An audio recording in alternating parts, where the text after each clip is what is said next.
nandito tayo sa likod ng bahay dahil magpapaligo tayo ng aso ngayon. Yes, 4 na aso yung ating liliguan ngayon dahil amoy basahan na sila. Ilang araw natin silang hindi naliguan dahil nabisi tayo doon sa loob ng bahay. So ngayon tapos na yung ating loob ng bahay. Ito namang ating mga alaga, yung ating lilinisan para malinis silang maglabas-pasok doon sa ating bahay. Ayan. So ayan, nakikita nyo sa background, kinulong ko na, yan, si Ginger yan. Kinulong ko na yung dalawa. Yung dalawa doon sa side na yan, tinalian ko na para hindi ako mahirapan kunin sila pagka isa-isa ko na silang liliguan. Dahil kapag alam nilang maliligo, magtatago na yan sa mga ilalim ng upuan at kung saan-saan pa, mahirapan ka ng kunin. So ayan, nilagay ko na sila dyan para madali na lang silang kunin pagka maliligo na. Medyo mainit, medyo maingay dun sa labas dahil may nagpapaandar na sasakyan, kaya kailangan nating medyo sumigaw para marinig nyo ako. Ayun, naghihintay din yung ating labahin doon. Yan, yun nasa ano na yan, sa likod na yun. Labahin po yan. Yan, tatapusin natin lahat yan. Walang katapusan trabaho, di ba? Yung ating tindahan na yun, nakasarado muna yan kasi wala pang tatao. At yung mga bata may mga pasok pa. So ayan, umpisa na nating liguan yung mga yan para matapos na lahat yan. Ayan yung aking alaga, ayan nakatali na. Ito maligalig to eh, nahirapan akong kunin yan pag liligo eh. Ayan si Max, ayan si Balbon. Maliligo ka ngayon ha. Ayan si Balbon. Ayan, tulog si Mochi. Ayan, yan ang mga amoy basahan kasi nga ang kakapal ng buhok. At ito si Ginger nagising. Ginger! Ginger! Ang tanging babae dito sa aking bahay na aso. Ginger! Alas hindi na makita yung mata niya. Ligo ka, baby, ha? Ayan, nagkabit na ako ng hose para dito ko na sila liguan dahil medyo masikip kasi banda doon eh. Doon yung gripo namin. Doon ko sila dati pinapaliguan. Pero dito na lang para maluwag-luwag. Dito na lang sa space na to. Para makagalaw ako maigi. So, dyan lang muna kayo. Isa-set up ko lang yung kanilang mga gamit. Ayan ang mga gamit nila. Andyan yung timba. Nandyan na rin yung tabo, yung shampoo, yung sabon. At syempre yung aking uupuan. Dahil kailangan ko yan ng upuan. So, para lang tayo magluluto. Ang daming kailangan ayusin muna bago sila isalang sa liguan. So, babalikan ko kayo maya-maya. Ayan, unahin ko si Mochi.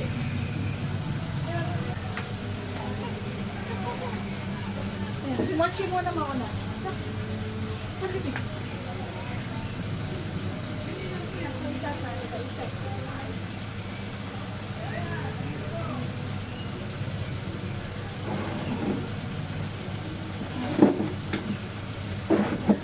Una muna si Mochi.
Si Max na yung susunod.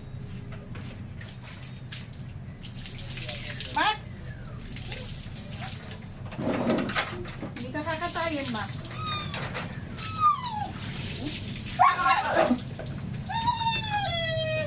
Max?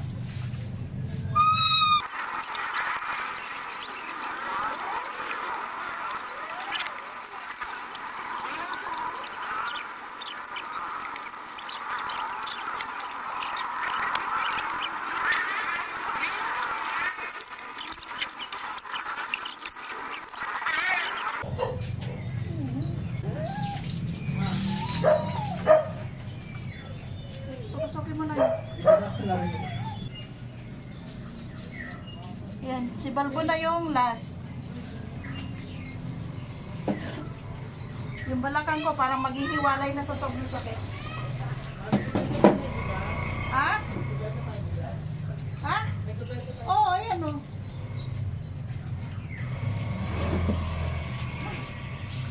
Last. Ayan na si Max. Shh. Max, come.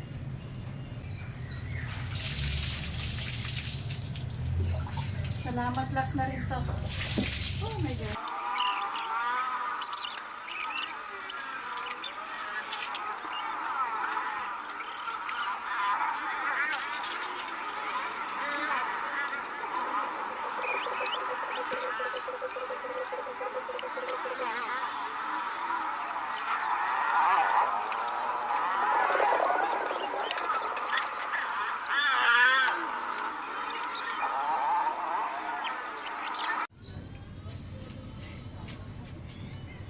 Yan. Ayan, pagtapos natin liguan yung ating mga aso, ayan, para maghihiwalay na yung balakang ko sa sakit. Ayan. Linisan naman natin itong kanilang ginagalawan dito para hindi naman mapanghi at amoy aso. So, yan, pahinga lang muna ako saglit. Tsaka ako lilinisan yan.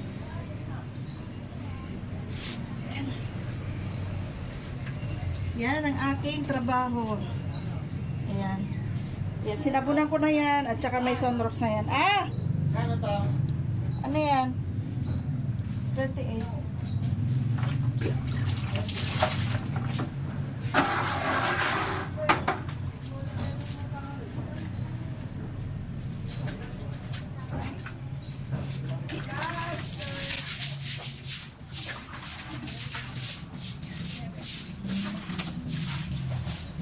Masay kita kasi ando na yung bulso ko.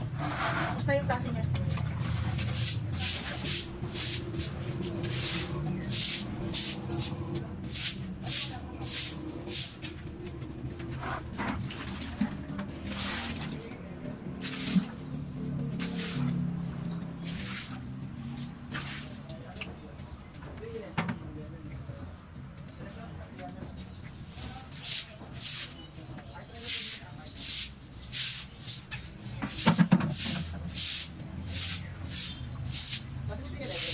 Ha? Wag na pa doon. 300 tayo pa mo. Di 311. Tapos ka naman dito. Hindi pa. Dahil nakapost niya. Nakapost? Nakapost? Running. Machi! Machi!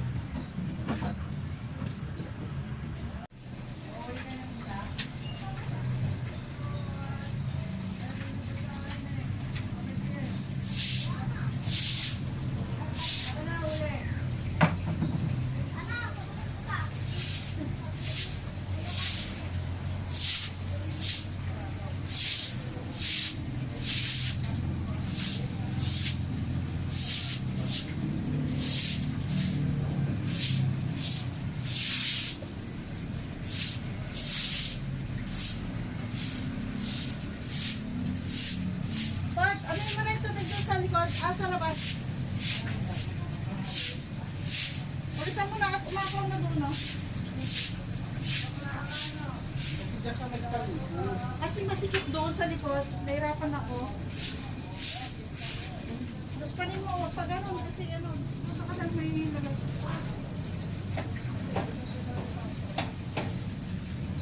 Asan na yung dalawa? Ayan.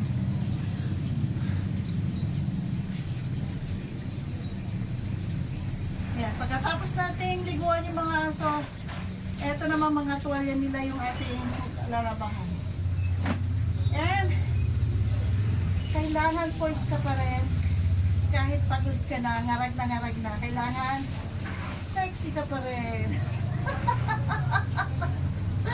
Parang hindi na pagod sa pagpapaligo, no?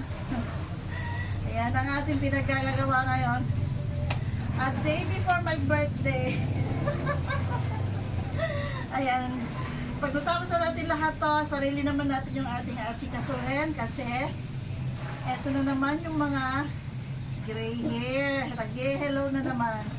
So, kailangan sarili ko naman yung aking pagagandahin. Ayan.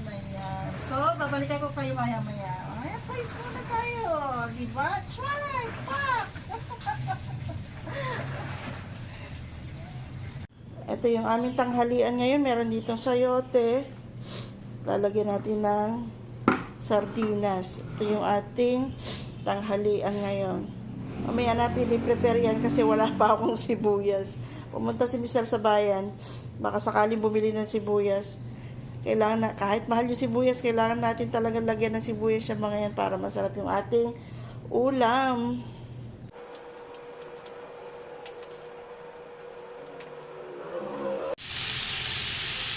Ayan, ginisa na natin yung ating sayote. Ginisa natin sa bawang, sibuyas, at sayote. Ayan, gisa-gisa na lang muna natin bago natin ilagay yung sardinas. Simpleng ulam ngayong tanghali. Super sarap niyan. Ayan. Takpan muna natin yan. Kuha lang ako ng takip. And lagyan ko muna ng konting tubig para lumambot. Konti lang. Ayan.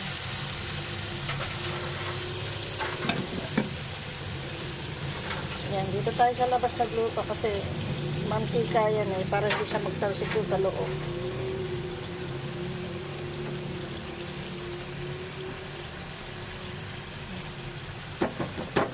Ayan lang muna natin siya lumambot. Ayan, haluin.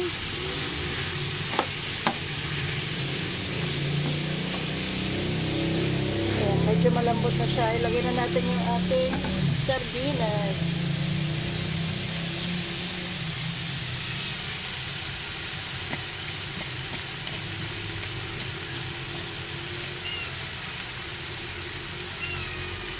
Yan, pinaghalo ko yung maanghang at hindi maanghang.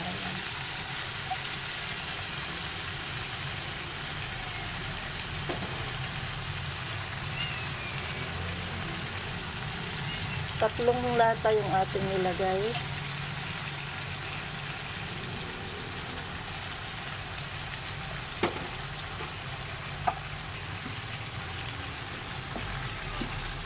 Then, igisa natin. Ilagyan ko na yan ng paminta, ng asin. Ayan, titikman natin mamaya kung kailangan pa natin magdagdag. Ayan, pag nagluluto ako ng sardinas, hindi ko masyadong nilalagyan ng sabaw ng tubig kasi feeling ko malansa siya masyado pag may sabaw eh. Kaya ganyan lang ako magluto.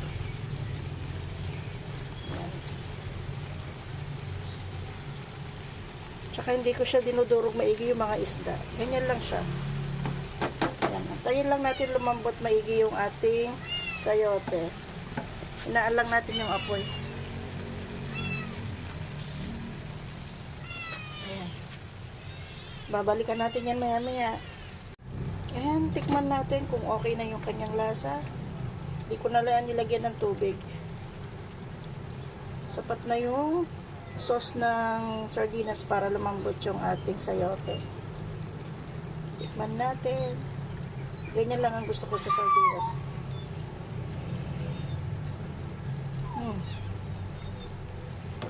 Dagdagan lang natin na konting asin. Konti lang.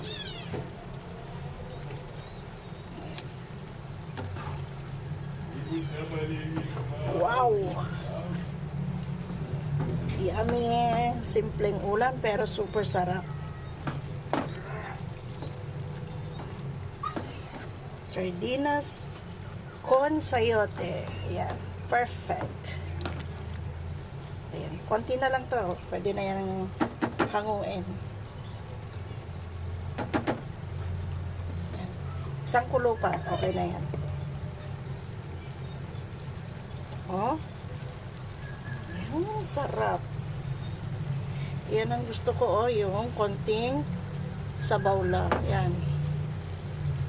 Ayan. Ayan. Maghahain na ako doon at hahanguin ko na yan.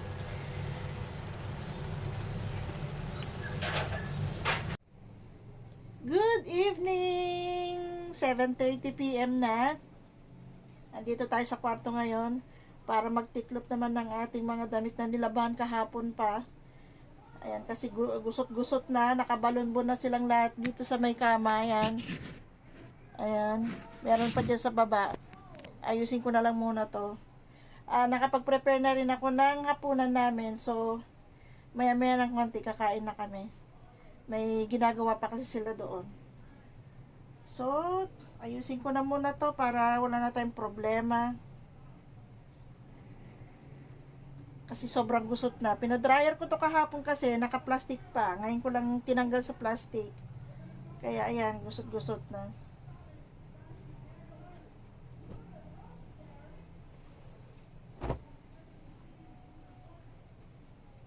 Ayan, marami-rami tayong nagawa ngayon. Bukas, pahinga naman tayo. At ayusin naman natin yung ating sarili. Dahil ngarag na. And welcome back to our vlog. Ayan, putol-putol yung ating vlog dahil kanina nagtitiklop tayo, tinawag tayo para maghain na, para makakain na kami. Ayan, so tapos na kaming kumain ngayon. Nakalinis na tayo ng ating mga pinagkainan, ang ating mga kusina, okay na. So, dinire-diretso na natin. Naglinis na rin tayo ng ating sarili. Ayan, basa pa yung ating buhok para makapagpahinga na, makatulog na ng maaga dahil bukas, panibagong araw na naman. Ayan. Ayan, ready to sleep na si Inday. Ayan. Pero bago tayo mag-end, gusto ko lamang magpasalamat sa aking mga subscriber na patuloy na bumabalik para manood sa aking mga videos. Marami pong salamat sa inyong suporta. At kung bago ka sa aking channel at hindi ka pa nakakapag-subscribe, please subscribe po to my YouTube channel at pakiclick na rin po ang bell button para ma-update po kayo kapag may bago tayong upload. Maraming pong salamat sa inyo lahat sa walang sawang panonood. Ingat po kayo. God bless and good night and bye-bye!